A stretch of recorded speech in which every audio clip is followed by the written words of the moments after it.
الحمد لله رب العالمين والعاقبة للمتقين والصلاة والسلام على أشرف الأنبياء وسيد المرسلين وعلى آله الطيبين الطاهرين وعلى أصحابه الغر الميامين ومن تبعهم بإحسان إلى يوم الدين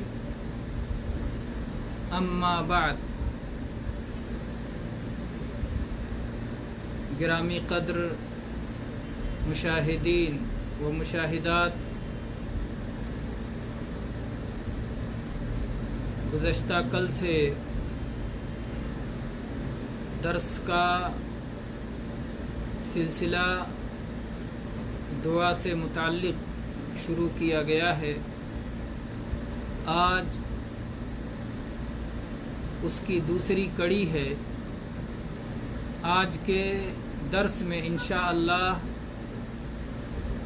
دعا کی قبولیت کے اسباب میں سے بعض اسباب بیان کرنے کی کوشش ہوگی.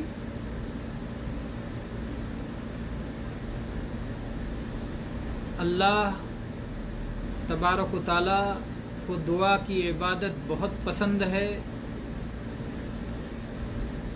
اور اپنے بندوں کے اندر اللہ تبارک و تعالی ایمان و توحید اور اپنے احکام و فرائض کی تعمیل کو پسند کرتا ہے.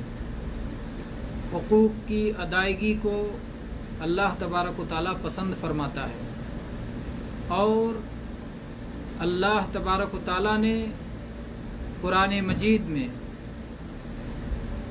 جگہ جگہ اپنا حق ذکر کرنے کے بعد والدین کا ذکر کیا ہے. اللہ تعالیٰ نے فرمایا وَقَضَىٰ رَبُّكَ أَلَّا تَعْبُدُوا إِلَّا إِيَّاهُ وَبِالْوَالِدَيْنِ إِحْسَانًا. آپ کے رب نے یہ فیصلہ کیا ہے کہ کسی کی عبادت نہ کی جائے سوائے اسی ایک اللہ کے، اور یہ فیصلہ کیا ہے کہ والدین کے ساتھ حسن سلوک کیا جائے. والدین کے ساتھ حسن سلوک وہ قیمتی نیکی ہے. اللہ کی نظر میں ایسی محبوب اور پسندیدہ نیکی ہے کہ اگر کوئی شخص دعا مانگنے سے پہلے والدین کے ساتھ حسن سلوک کو بطور وسیلہ اللہ کے دربار میں پیش کرے تو اللہ تبارک و تعالی اس وسیلے کو قبول کر کے اس کی دعا کو قبول فرماتا ہے. اور اگر کوئی شخص والدین کا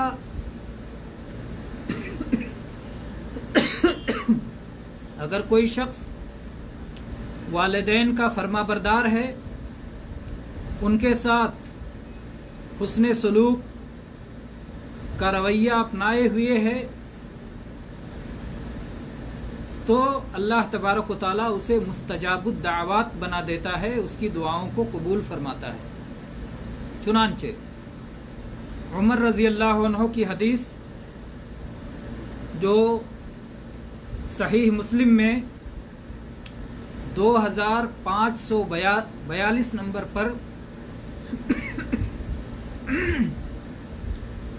2542 نمبر پر موجود ہے. آئیے اسے پڑھتے ہیں اور پھر اس سے دیکھتے ہیں کہ کس طرح سے اللہ تبارک و تعالی ماں کی خدمت کی وجہ سے ایک شخص کو مستجاب الدعوات بنا دیتا ہے اور کیسے اس کی دعاؤں کو قبول فرماتا ہے.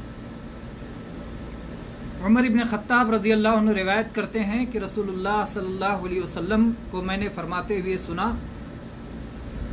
آپ نے کہا یمن کی طرف سے مراد کے قبیلے سے قرن کے خاندان سے ایک شخص جو عامر کا بیٹا ہوگا جس کا اویس نام ہوگا، اویس ابن عامر القرنی یمن سے آئیں گے۔ ایک منٹ،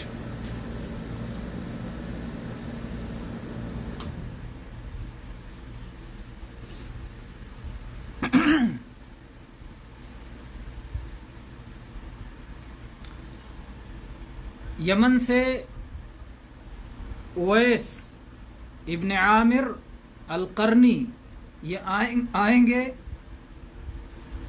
انہیں برس کی بیماری تھی اور اللہ تبارک و تعالیٰ نے انہیں اس بیماری سے شفا عطا فرما دی۔ صرف 1 درہم کے برابر، اپنی ہندوستان و پاکستان کی بر صغیر کی زبان میں آپ 54 یا 58 کے برابر کہہ سکتے ہیں کہ سکے کے برابر تھوڑا سا باقی رکھا۔ یہ اپنی والدہ کے بہت فرما بردار تھے۔ اللہ کے نبی صلی اللہ علیہ وسلم فرماتے ہیں وَلَهُ وَالِدَةٌ هُوَ بِهَا بَرٌّ، وہ اپنی والدہ کے بہت فرما بردار اور خدمت گزار ہیں۔ اللہ نے اس کی برکت سے انہیں یہ مقام دیا لو اقسم علی اللہ لابرہ، کہ اگر وہ اللہ کے نام سے کوئی قسم کھا لیں تو اللہ ان کی قسم کو پوری کر دے، قسم کو توڑنے کی نوبت نہ آنے دے۔ اللہ کے نبی صلی اللہ علیہ وسلم نے اپنے صحابی، اپنے وزیر، اپنے دوسرے خلیفہ، اللہ کے دین میں مضبوطی کے ساتھ جمے رہنے والے اور اللہ کے دین میں پوری سختی کے ساتھ دین کو مضبوطی اور قوت کے ساتھ پکڑنے والے وہ صحابی کہ جن کی رائے کے مطابق قرآن پاک کی کئی آیات نازل ہوئیں، عمر فاروق رضی اللہ عنہ سے اللہ کے نبی نے کہا فَإِنِ اسْتَطَعْتَ أَن يَسْتَغْفِرَ لَكَ فَافْعَلْ، اے عمر اگر ایسا کر سکو کہ اویس جو اپنی والدہ کے خدمت گزار بندے ہیں، اپنی والدہ کے ساتھ اچھا سلوک کرنے والے ہیں، اگر وہ تمہارے لیے بخشش کی دعا کر سکیں تو ان سے دعا کرا لینا۔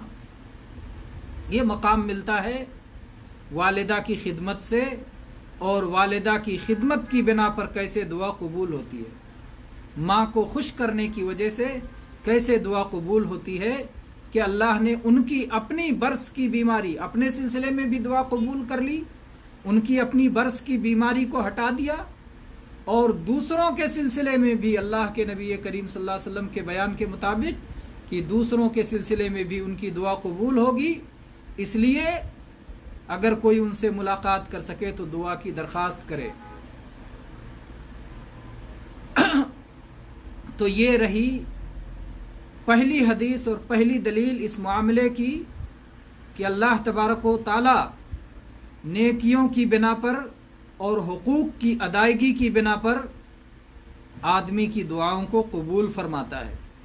اب آپ اس کے برعکس غور کیجئے، اگر کوئی شخص حقوق کو ضائع کرتا ہے، اگر کوئی شخص نیکی کے مقابلے میں بدی اختیار کرتا ہے، اگر کوئی شخص والدین کی فرما برداری کے بجائے ان کی نافرمانی کرتا ہے، اگر انہیں خوش کرنے کے بجائے انہیں ناخوش کرتا ہے، ان کی رضا حاصل کرنے کے بجائے ان کی ناراضگی مول لیتا ہے، تو اس کی دعاؤں کا کیا حال ہو؟ تو اس لیے آگے بڑھتے ہیں کہ اس نیکی کو اختیار کریں تاکہ ہماری دعائیں اللہ کے ہاں قبول ہوں۔ دوسری حدیث جس کے راوی عبداللہ ابن عمر رضی اللہ عنہما ہیں، بہت مشہور حدیث ہے۔ ان 3 لوگوں کا واقعہ جسے اللہ کے نبی کریم صلی اللہ علیہ وسلم نے بیان فرمایا کہ 3 لوگ سفر میں نکلے تھے اور طوفان آ گیا.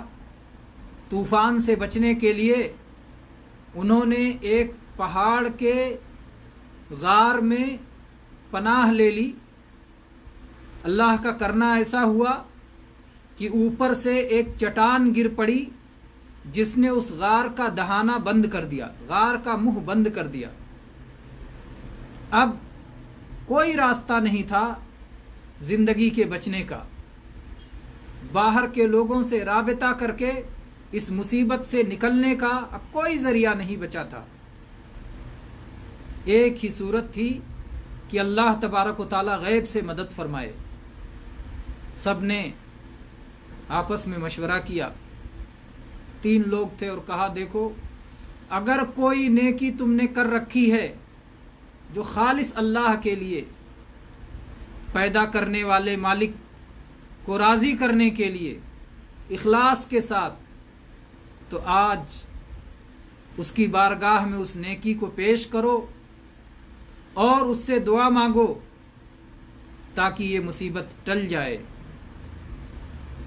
ایک نے اپنی اپنی دعا مانگی. اس میں سے ایک شخص وہ بھی تھا جس نے اپنے والدین کے ساتھ حسن سلوک کو ذکر کر کے اس کے وسیلے سے دعا مانگی. چنانچہ اللہ کے نبی کریم صلی اللہ علیہ وسلم نے اس کی دعا کا ذکر فرمایا ہے کہ اس نے کہا اے اللہ میرے 2 بوڑھے عمر دراز ماں باپ تھے اور ساتھ میں میرے چھوٹے چھوٹے بچے بھی تھے. میں چرواہا تھا، اپنے مویشیوں کو چرا کر کے جب واپس ہوتا تھا دودھ کو دوہ کر کے پہلے ماں باپ کو پلاتا تھا کہ ان کا مقام اور درجہ بڑا ہے، اور اس کے بعد اپنے بچوں کو پلاتا تھا. یہ میری عادت تھی، یہ میرا طریقہ تھا. ایک دن ایسا ہوا کہ چارے کی تلاش میں، پتے دار درختوں کی تلاش میں میں بہت دور نکل گیا. جب واپسی ہوئی تو شام کا اندھیرا چھا گیا. گھر پہنچا تو میرے بوڑھے ماں باپ سو گئے تھے. میں نے دودھ دوہا جیسا کہ دوہا کرتا تھا، اور وہ دودھ لے کے آیا، ماں باپ کے سرہانے کھڑا ہو گیا. میں نے یہ پسند نہیں کیا کہ ان کی نیند کو خراب کروں، انہیں جگا دوں، اور میں نے یہ بھی پسند نہیں کیا کہ اپنے چھوٹے چھوٹے بچوں کو ماں باپ سے پہلے دودھ پلا دوں. میرے بچے میری قدموں کے پاس بلک رہے تھے، تڑپ رہے تھے، لیکن میں نے ان بچوں کے بلکنے کو، تڑپنے کو برداشت کیا. ماں باپ کے مقام کے ساتھ، ماں باپ کی خدمت کے ساتھ سمجھوتا کرنا، ماں باپ کو پہلے رکھنے کے معاملے میں، ماں باپ کی ترجیح کے معاملے میں یہ گوارا نہیں کیا کہ ماں باپ کے بجائے اپنے بچوں کو ترجیح دے دوں.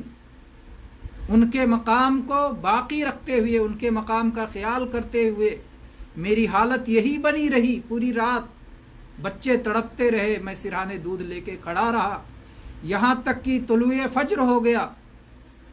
اے اللہ اگر تجھے یہ بات معلوم ہے کہ میں نے ایسا صرف تیری رضا کی خاطر کیا تھا تو آئے اللہ اس مصیبت سے آج ہمیں نجات دے دے. اور یہ جو چٹان اوپر سے گر گئی ہے، اے اللہ اس چٹان کو کھسکا دے، ہم باہر کی روشنی دیکھ سکیں، دھوپ دیکھ سکیں، اس غار کے منہ سے باہر نکل سکیں. اللہ تبارک و تعالیٰ نے یہ دعا قبول فرما لی اور چٹان تھوڑی سی کھسک گئی، اور باقی اس کے دونوں ساتھیوں نے اپنی اپنی دعائیں کی، اور اس طرح سے چٹان اتنی کھسک گئی کہ وہ باہر نکل سکیں، اور باہر نکل گئے. تو بہرحال یہ حدیث غار میں دعا کرنے والے کی حدیث صحیح بخاری میں 5974 نمبر پر اور صحیح مسلم میں 2743 نمبر پر موجود ہے، متفق علیہ حدیث ہے۔ تو بہرحال ماں باپ کی خدمت اور ماں باپ کو ترجیح دینا اور ماں باپ کو اولیت دینا اور ماں باپ کو اپنے سناخوں پر بٹھانا اور ماں باپ کو آگے رکھنا اور ماں باپ کو ہر چیز میں پہلے اور مقدم رکھنا، یہ ایسی نیکی ہے جس کے وسیلے سے اللہ تبارک و تعالی دعا قبول فرماتا ہے۔ اور اس کے علاوہ کوئی بھی نیکی معمولی نہ سمجھیں۔ ہر نیکی کے بعد دعا قبول ہونے کی امید ہوتی ہے۔ جب بھی آپ کوئی دعا کرنا چاہیں تو کوشش کریں کہ پہلے کوئی نیکی کر لیں پھر جا کے دعا کریں، اور اس نیکی کی برکت سے امید رکھیں کہ میری دعا قبول ہو جائے گی۔ اور آپ دیکھیں کہ ہمیں اسلام کی تعلیم ہی ایسی ہے کہ نیکیوں کے آخر میں ہمیں دعا کا موقع بھی دیا گیا ہے۔ آپ صلاۃ پڑھتے ہیں، صلاۃ کی ابتدا کہاں سے ہوتی ہے؟ اللہ اکبر سے، اور صلاۃ کا اختتام ہوتا ہے السلام علیکم ورحمۃ اللہ پر۔ گویا سلام سے پہلے کا وقت یہ عبادت کا آخری وقت ہوتا ہے، جب عبادت تکمیل پانے والی ہوتی ہے، مکمل ہونے والی ہوتی ہے۔ ایسی صورت میں اللہ تعالیٰ نے وہاں کیا موقع رکھا ہے؟ اللہ کے نبی کریم صلی اللہ علیہ وسلم نے اپنی امت کو سکھایا ہے کہ جب تم آخری تشہد میں بیٹھ جاؤ، التحیات پڑھ کے اللہ کی حمد و ثنا کر لو، درود پڑھ کے نبی کریم صلی اللہ علیہ وسلم کے لیے دعا کر لو، اس کے بعد جو دعا چاہو مانگو۔ یہ مانگنے کا وقت ہے، یہ دعا کی قبولیت کا وقت ہے۔ تو یہ عبادت ہو رہی ہے، پوری ہونے والی ہے۔ تو عبادت کے اختتام پر، عبادت کی تکمیل کے موقع پر دعا کی قبولیت کی امید ہوتی ہے۔ ایسے ہی آپ صوم میں دیکھ لیجئے، صوم میں روزے کی حالت میں پورے دن بھر دعاؤں کی قبولیت کا وقت ہوتا ہے، لیکن آخری وقت جب آپ افطاری کے دسترخوان پہ بیٹھتے ہیں، یہ دعا کا وقت ہوتا ہے، کیونکہ عبادت مکمل ہونے والی ہے۔ ابھی آپ افطاری کر لیں گے، صوم مکمل ہو جائے گا، ختم، صوم ختم ہو گیا، مکمل ہو گیا۔ تو افطاری سے پہلے جو وقت ہے، جو صوم کا آخری وقت ہے، یہ دعا کی قبولیت کی امید اس میں زیادہ ہوتی ہے، کیونکہ عبادت ایک مکمل ہونے والی ہے۔ اللہ کی آپ نے ایک عبادت کی، مانگو، مانگنے کا وقت ہے، سوال کا وقت ہے۔ ایسے ہی صلہ رحمی، ایسے ہی صدقہ، ایسے ہی تلاوت قرآن، ایسے ہی اور بھی جو نیکیاں ہیں، یہ ساری نیکیاں اللہ کی محبت، ہماری محبت اللہ کے یہاں پیدا کرتی ہیں۔ اللہ تبارک و تعالیٰ اپنے نیک بندے سے محبت کرتا ہے اور اللہ کی ناراضگی کو دور کرتی ہیں۔ تو جب اللہ تبارک و تعالیٰ اپنے بندے سے محبت کرتا ہے تو اس کی دعا کو قبول فرماتا ہے، اور جب اللہ تعالیٰ ناراض ہوتا ہے تو دعا نہیں سنتا، بے سہارا چھوڑ دیتا ہے، بھٹکنے کے لیے، در در بھٹکنے کے لیے چھوڑ دیتا ہے۔ تو عبادت کے بعد دعا قبول ہوتی ہے، نیکیوں کے بعد دعا قبول ہوتی ہے۔ آپ اس کو موسیٰ علیہ السلام کے واقعے سے بھی جوڑ کے دیکھ سکتے ہیں۔ موسیٰ علیہ السلام کے ہاتھوں جب ایک شخص کا قتل ہو گیا، موسیٰ علیہ السلام قتل نہیں کرنا چاہتے تھے، دو لوگ لڑ رہے تھے، موسیٰ علیہ السلام بیچ بچاؤ کرنے کے لیے آئے، اور ایک شخص جو زیادہ شرارتی تھا، موسیٰ علیہ السلام نے ایک گھونسا اسے مار کے الگ کیا، اور اس گھونسے کی تاب نہ لا کے وہ مر گیا۔ اللہ تعالیٰ نے فرمایا فَوَكَزَهُ مُوسَى فَقَضَى عَلَيْهِ، موسیٰ علیہ السلام نے ایک مکہ مارا، ایک گھونسا مارا، اور یہ گھونسا اس کا کام تمام کرنے والا بن گیا، ختم ہو گیا وہ شخص وہی۔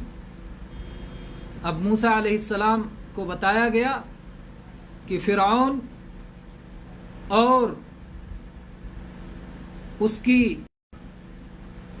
فوج یا اس کی پولیس، اس کے کارندے آپ کو تلاش کر رہے ہیں، اس لیے آپ کے لیے بہتر یہ ہے کہ اب آپ فرعون کی سلطنت چھوڑ کر یہاں سے نکل جائیں۔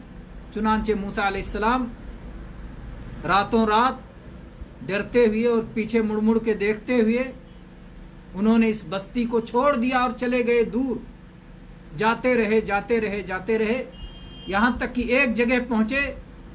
آپ نے دیکھا کہ وہاں ایک کنویں پر بہت سارے لوگ اپنے اپنے جانوروں کو پانی پلا رہے ہیں۔ دو لڑکیاں بھی ہیں جو اپنے جانوروں کو سختی کے ساتھ روک رہی ہیں، جو جانور بڑھ کے پانی پینا چاہتے ہیں لیکن بار بار وہ ان کی رسیاں پکڑ کے روک رہی ہیں، بچا رہی ہیں۔ آپ نے جا کے پوچھا کیا بات ہے، کیوں تمہارا یہ کیا معاملہ ہے؟ کہا کہ ہمارے ابو بوڑھے ہیں اور ہم اس انتظار میں ہیں کہ یہ لوگ پانی پلا کے چلے جائیں تو جو بچا کھچا پانی رہے گا اس میں سے ہم پلا لیں گے۔ ان کے درمیان میں ہم جا کے، اتنی طاقت تو نہیں ہے کہ ہم جا کے پانی نکال کے اور سب سے الگ تھلگ اپنے جانوروں کو اپنی طاقت کے بلبوتے پر پانی پلا لیں۔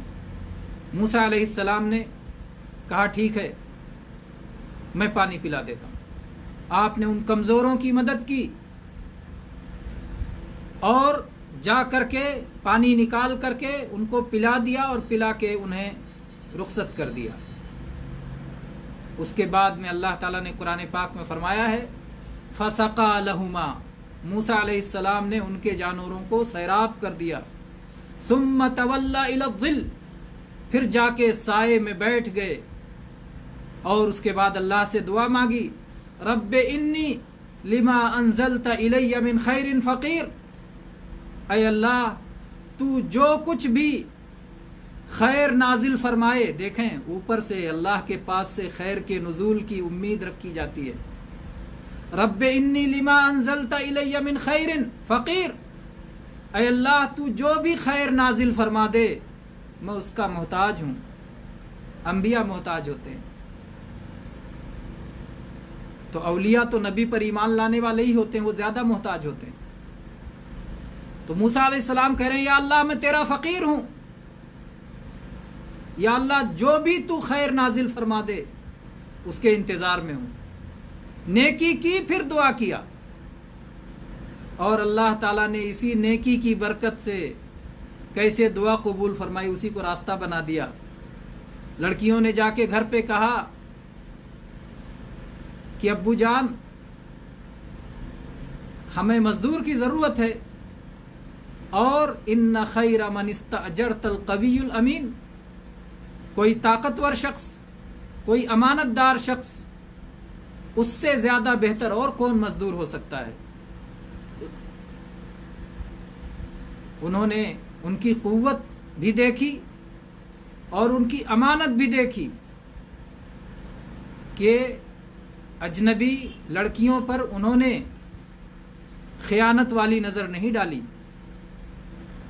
امانت دیکھی، قوت دیکھی، اس کی گواہی دی اپنے باپ کے یہاں۔ باپ نے کہا جاؤ اس شخص کو بلا لاؤ۔ فجاءته احداهما تمشي على استحياء، ان میں سے ایک حیا کے ساتھ چلتی ہوئی آئی اور کہا کہ ہمارے باپ نے آپ کو بلایا ہے تاکہ آپ نے جو یہ ہمارے ساتھ بھلائی کی ہے اس کا بدلہ دینا چاہتے ہیں۔ موسیٰ علیہ السلام گھر گئے۔ بہرحال بات طویل ہے، مختصر یہ کہ اللہ تعالیٰ نے موسیٰ علیہ السلام کی وہ دعا قبول فرمائی جو انہوں نے ایک نیکی کے بعد کی تھی۔ اللہ تبارک و تعالیٰ نے انہیں گھر دے دیا، کھانا دے دیا، رشتہ دے دیا اور وہیں ان کی شادی بھی ہو گئی۔ تو اس طرح سے اللہ تبارک و تعالیٰ نے اتنے سارے چیزوں کا انتظام فرما دیا۔ تو یہاں موسیٰ علیہ السلام نے دعا فرمائی تھی، نیکی کرنے کے بعد پہلے نیکی کی، کمزور کو سہارا دیا، کام آئے مصیبت زدہ کے، ضرورت مند کے کام آئے، تو ضرورت مندوں کے کام آنے کے بعد، پریشان حال لوگوں کے کام آنے کے بعد بجائے اس کے کہ آپ جس کی خدمت کریں اس سے کہیں دعا کرو. بہت سارے لوگ یہ غلطی کرتے ہیں، کسی کی خدمت کرتے ہیں، کسی کے کام آتے ہیں، پھر اس سے کہتے ہیں ہمارے لیے دعا کرنا. نہیں، اس سے مت کہو، اس سے مت کہو. آپ نے درخواست کر دی تب تو ایک طرح سے بدلہ لے لیا. نہیں، وہ از خود دعا کرے، کرنے دو، روکو بھی نہیں. لیکن جس کی خدمت کرو اس سے نہ کہو میرے لیے دعا کرو. بہت غلط رواج پڑ گیا ہے. خدمت کر دو، اس کے بعد اپنے دل میں اللہ سے دعا کرو، یا اللہ میں تیرے بندوں کے کام آ رہا ہوں، یا اللہ تو میرے کام آ جا. یا اللہ میں تیرے بندوں کی ضرورت پوری کر رہا ہوں، یا اللہ تو میری ضرورت پوری کر دے. تو یہ صحیح طریقہ ہے، یہ زیادہ بہتر طریقہ ہے. بعض لوگ کوئی بھی نیکی کرتے ہیں، جس کے ساتھ نیکی کی بھائی دعا کرنا. نہیں کرنا چاہیے، نہیں کہنا چاہیے. آپ نے تو ایک طرح سے درخواست کر کے اپنی نیکی میں ہلکا کر لیا. تھوڑا سا اپنی نیکی کو ہلکا نہ کریں. جس کے ساتھ نیکی کریں، جس کی خدمت کریں، جس کی ضرورت کی تکمیل کریں، خوش دلی کے ساتھ اس کو روانہ کریں. اور بھائی اور بھی کچھ چاہیے، میں نے یہ کر دیا، اور بھی کہیں چاہیے تو میں کرنے کے لیے تیار ہوں. ٹھیک ہے، جاؤ، اللہ آپ کو سلامت رکھے، اللہ آپ کو خوش رکھے. مجھ سے جو ہو سکا بن پڑا میں نے کر دیا. اس کے بعد پھر اللہ سے دعا کرے، یا اللہ میں تیرے بندوں کے کام آتا ہوں، یا اللہ تو میرے کام آ جا. یا اللہ میں تیری بندوں کی ضروریات کی تکمیل کرتا ہوں، یا اللہ تو میری ضروریات کے تکمیل کے سامان پیدا کر دے. یا اللہ تو میرے لیے راستے آسان کر دے. یہ صحیح طریقہ ہے جس میں بہت سارے لوگ جس کو صحیح طور سے برت نہیں پاتے. اللہ تبارک و تعالی ہمیں اسے صحیح طور سے برتنے کی توفیق عطا فرمائے. تو بہرحال آج ہم نے دعا کی قبولیت کے اسباب میں سے ایک اہم سبب والدین کی خدمت، اور دوسرا سبب نیکی کے اختتام پر یا نیکی کر لینے کے بعد دعا کرنا قبولیت کے اسباب میں سے ایک اہم سبب ہے. ان دو پر گفتگو کی. انشاءاللہ ہم اگلے دروس میں بعض اور اسباب دعا کے جو قبولیت کے اسباب ہیں انہیں ذکر کریں گے. اللہ تبارک و تعالی ہم سب کو اپنے دین کو سمجھنے، اس کے مطابق زندگی گزارنے اور اس کی برکت سے دنیا اور آخرت میں سرفرازی حاصل کرنے کی توفیق عطا فرمائے. اقول قولی ھذا واستغفر اللہ لی ولکم من کل ذنب فاستغفروہ انہ ھو الغفور الرحیم. اس طرح سے ہمارے درس کا ایک حصہ تمام ہوا، اور اب ہم چلتے ہیں اپنے درس کے اور اپنے پروگرام کے اگلے حصے کی طرف.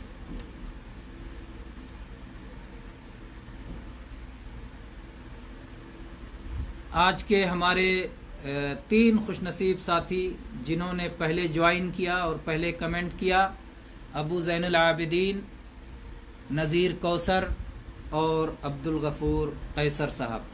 بارک اللہ فیہم ووفقہم وسدد خطاہم والہمہم الرشد فی کل امر. اس کے بعد اب ہمارے وہ بھائی جن کا نام کمنٹ میں آ رہا ہے یا جنہیں موبائل دکھا رہا ہے، فیس بک دکھا رہا ہے کہ یہ لوگ موجود ہیں، فیصل شریف صاحب، کلیم غوری صاحب،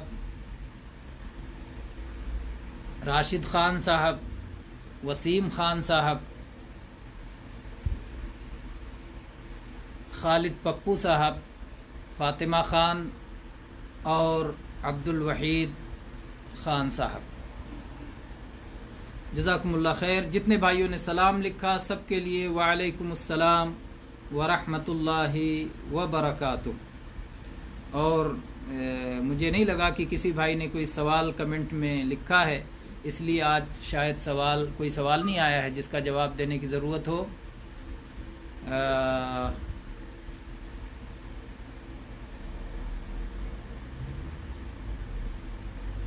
نہیں، آج کوئی سوال نہیں آیا. ماشاء اللہ ماشاء اللہ، بہت زیادہ سوال اچھی بات نہیں ہے. ہمارے طلباء کو سمجھ میں آ گیا الحمدللہ. بہت زیادہ سوال کرنا اچھی بات نہیں، جب انہیں کوئی ضرورت ہوتی ہے تبھی سوال کرتے ہیں. الحمدللہ یہ خیر ہے. تو گویا اطمینان سے درس سنتے ہیں اور اگر ضرورت محسوس ہوئی تو سوال کرتے ہیں. اب یہ سمجھ میں آیا کہ بہت سارے لوگ جو یوں ہی سوال کرتے رہتے ہیں ہمارے طلباء ان میں سے نہیں. الحمدللہ الحمدللہ. تو اب درس اسی پر اور پروگرام اسی پر ختم کر دیتے ہیں. وآخر دعوانا ان الحمد للہ رب العالمین صلی اللہ علی نبینا وسلم.